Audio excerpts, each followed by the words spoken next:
Μάγκες, φωτίζουμε, ο πατέρας μου πήγε να δει εκεί πέρα το άλλο του καρούλι. Δεν ξέρω αν φαίνεται. Μετά θα πατήσω λίγο πέρα. Δεν φαίνεται τίποτα. Μάγκες, αυτό είναι το Fiat 110, αυτό που μας είχε πάθει το σασμάν. Το βγάλαμε. Είχε χαλάσει.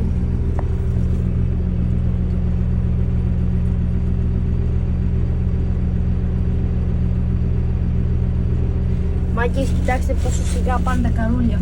Έτσι πρέπει να πάνε. Δείτε τώρα.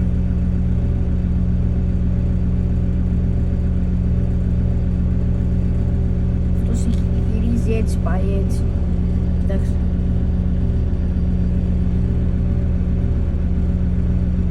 Δηλαδή όλο αυτό το πέρα, όλος αυτός ο κύκλος, όλος αυτός ο κύκλος πάει έτσι. Σιγά σιγά, δεν το βλέπουμε όμως. Τώρα πάντως έχω ένα iPhone 13 Pro Max και πάντως κάνει τη δουλειά που πρέπει. Κάτσε εγώ και έξω να πάω να το δείτε.